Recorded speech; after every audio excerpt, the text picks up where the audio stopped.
رمضان کا مطلب ہے جل جانا. کس چیز کا جل جانا؟ صلاۃ الاوابین حین ترمز الفصال. نیک لوگ ایک نماز پڑھتے ہیں کب؟ جب اونٹ کے پاؤں جلنے لگے. اونٹ کے پاؤں جب جلنے لگے، اونٹ کے بچے کے پاؤں جب جلنے لگے. تو رمضان میں جل جانا، اس کا روزے سے کیا تعلق ہے؟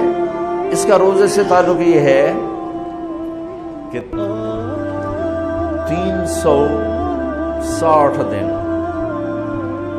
سال میں ہوتے ہیں چاند کے لحاظ سے. 330 دن کے گناہ اللہ رمضان کے روزوں میں ہر روز میرے آپ کے گناہ جلاتا ہے، جلاتا ہے، جلاتا ہے. بھوک لگتی ہے ایک آگ بنتی ہے، پیاس لگتی ہے ایک آگ بنتی ہے. تو ہمارے لکڑی کی آگ میں چیزیں جلتی ہیں اور ہماری بھوک، روزے کی بھوک کی آگ میں گناہ جلتے ہیں. اور 29ویں روزے اللہ سارے سال کے گناہوں کو جلا کے روزہ والا یا روزے والی کو ایسے پاک کر دیتا ہے جیسے آج ماں کے پیٹ سے نکلا، ایسے ان کو خوبصورت کر دیتا ہے. حج کا مہینہ آیا، اعمال اسی طرح ہیں جیسے ہوتے ہیں. رمضان کا مہینہ آیا تو میرے نبی کا اعلان ہو گیا، ایک فرض 70 فرض کے برابر ہو جاتا ہے تمہارا، نفل فرض کے برابر. فرض اور نفل میں فرق کیا ہے؟ حضرت علی ہی کا فرمان ہے کہ جس شخص نے ایک فرض روزہ چھوڑ دیا پھر قیامت تک اس کی قضا میں نفل روزے رکھتا رہا تو ایک روزے کا یہ سارے روزے بدلہ نہیں ہو سکتے. ایک نماز چھوڑ دی اور پھر اس کی قضا میں قیامت تک نفل پڑھتا رہا تو فرض نماز کی ایک رکعت کے ایک سجدے کے برابر بھی نہیں ہے. فرض میں اتنی طاقت ہے. تو اللہ کی رحمت کیسے متوجہ ہوتی ہے کہ رمضان کے مہینے میں اللہ فرماتے ہیں میرے محبوب کی امت ہے، ایک فرض کو 70 کے برابر کر دو، اور پھر فرماتے ہیں نفل کو فرضوں کے برابر کر دو، اور پھر فرماتے ہیں جو رات کو تراویح پڑھے گا، دن میں روزہ رکھے گا، آخری رات اسے ایسے دھو کے پاک کر دوں گا کہ اس کے ذمے گناہ کا ایک ذرہ بھی باقی نہیں بچے گا. سب گناہ اللہ تعالیٰ اس کے معاف فرما دے گا. اور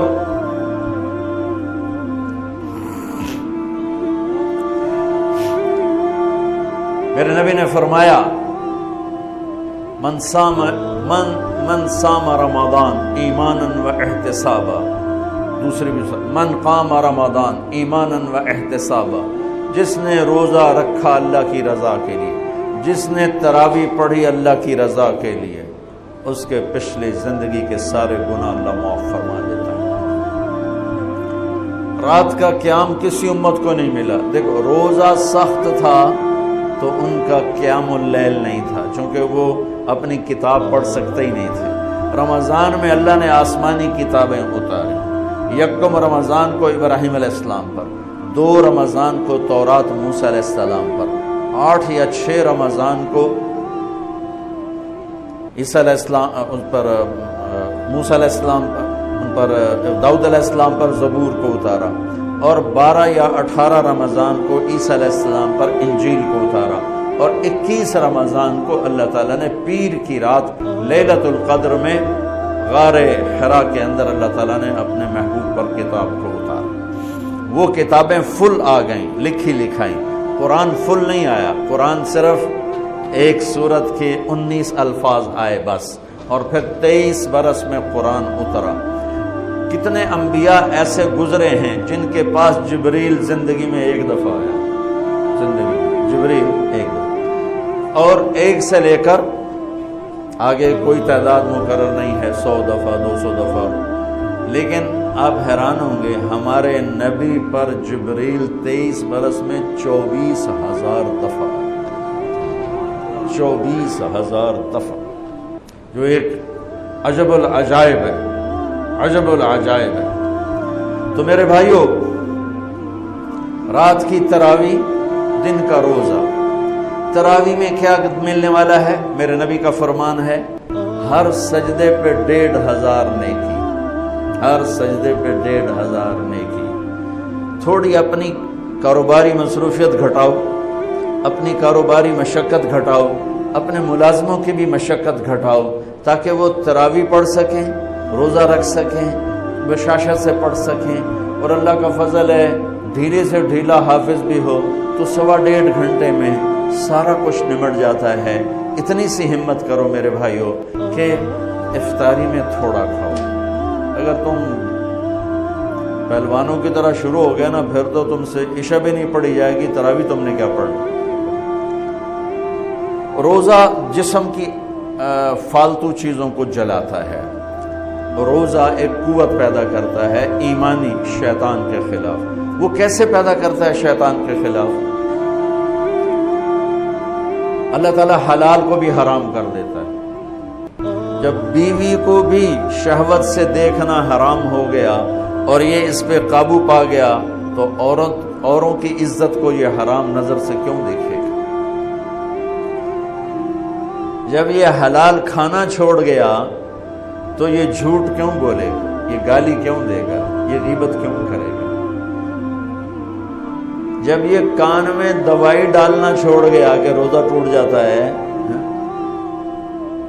تو یہ اوروں کی غیبت کیوں سنے گا، اوروں کی برائی کیوں سنے گا؟ جب یہ آنکھ میں دوائی نہیں ڈالتا ہے کہ وہ حلق میں جاتی، وہاں سے وہ پیٹ میں چلی جاتی ہے، روزہ ٹوٹ جاتا ہے، تو یہ ان آنکھوں سے غلط کیوں دیکھے گا؟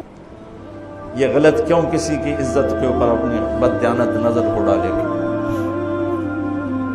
تو جب یہ اندھیرے میں بند کمرے میں ٹھنڈا پانی پڑا ہوا ہے اور ہاتھ نہیں لگاتا ہے اور اللہ کا دھیان اسے یاد ہوتا ہے کہ اللہ دیکھ رہا ہے، نہاتے ہوئے ہونٹ بند کر لیتا ہے کہ کوئی پانی کا قطرہ منہ میں نہ چلا جائے اور میرا روزہ نہ ٹوٹ جائے، خراب نہ ہو جائے، تو یہ جب اللہ کا اتنا دھیان اس کو نصیب ہو جاتا ہے کہ اللہ دیکھ رہا ہے، ورنہ کیا کسی کو کیا خبر کہ میں 2 گلاس پانی پیتا یا میں پیاس سے بول رہا ہوں۔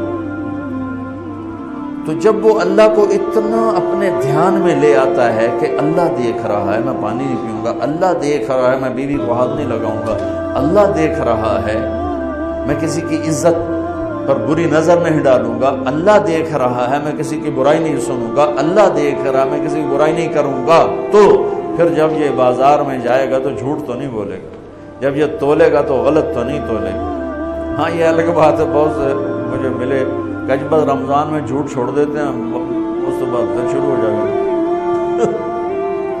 رمضان میں رشوت نہیں لیتا ہوں، اس کے بعد پھر شروع ہو جاتا ہے۔ تو چلو شکر ہے 1 مہینہ تو مسلمان رہتے ہیں۔